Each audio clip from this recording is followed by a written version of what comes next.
Police have arrested Frank James. This is the guy accused of unleashing hell on a crowded subway yesterday morning, shooting 10 and injuring 23 in a flurry of gunfire and smoke bombs. The shooter called the police on himself as he calmly strolled around the city for 29 hours, even popping into a McDonald's. Just got a number 3. They took him into custody without a fight. Police have not yet released a motive, but here at Primetime, we've been doing some investigating and found some very disturbing videos on his social media pages where he's just spewing black nationalist ideology. Quote, "White people and black people, as we call ourselves, should not have any contact with each other." In another video, he said, "A factory reset on humanity is needed in order for you to have any thought of having a effing future. There are people, white people in this country, because I'm getting tired of you, and I'm black." He continued, quote, "I am so happy. I have a sense of joy. I've seen a side to human beings, and they need to die. They need to suffer and drop effing dead."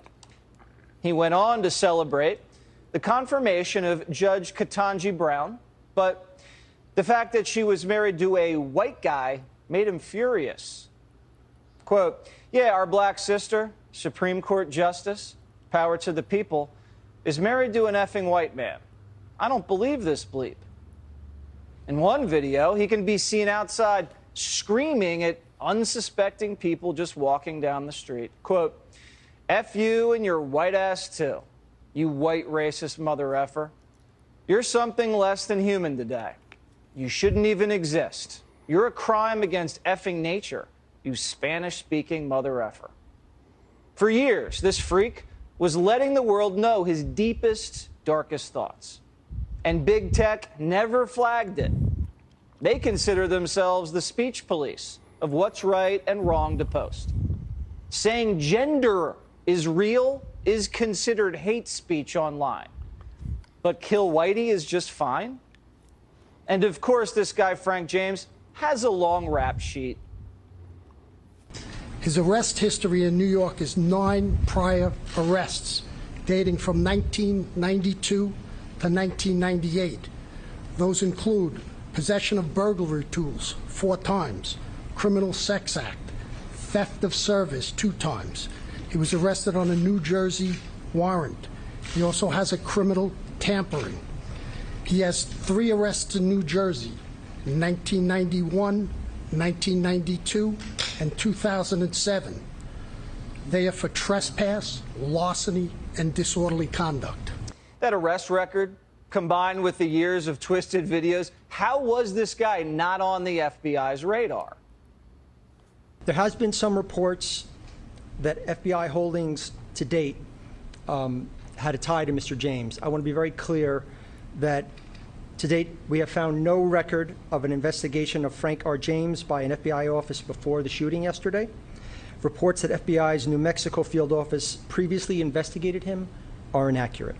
The FBI has been busy framing Trump and militia kidnappers, missing dangerous radicals just right under their nose.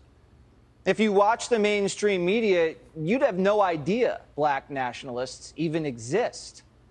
As soon as the press realizes the attacks don't fit their narrative, they bury the story. Remember the Waukesha massacre, where Darrell Brooks rammed his SUV through a Christmas parade, injuring 62 and killing 6?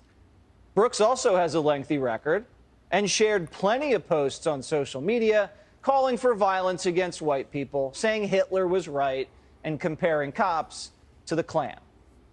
We reached out to the FBI to see if they figured out what his motive was for plowing down innocent civilians. And the FBI referred us to local authorities who haven't gotten back to us. Last April, Noah Green rammed his car into 2 officers at the nation's capital, killing one of the officers. He was a follower of that outspoken anti-Semite Louis Farrakhan. And in Louisville, Quintez Brown, who was once honored by Barack Obama and made appearances on MSNBC, was arrested for trying to assassinate a Jewish mayoral candidate, Craig Greenberg. A local BLM chapter bailed him out soon after posting 100 Gs. He supported armed militant groups online and talked about revolutionary communism and black nationalism. And these are far from isolated incidents.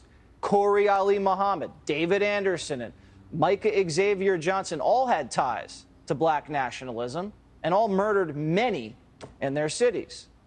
The FBI failed to stop any of these people, and the media refuses to cover the story.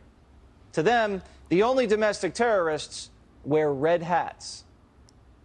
That's why I've said I don't really think there are two parties in this country anymore. One is a semi-governing party called the Democrats, and the other is a dime store front for a terrorist organization called MAGA. That is the real problem here. It's no longer about lies and disinformation. It's about having our sitting government take an active role in controlling dangerous people who do not believe in democracy anymore.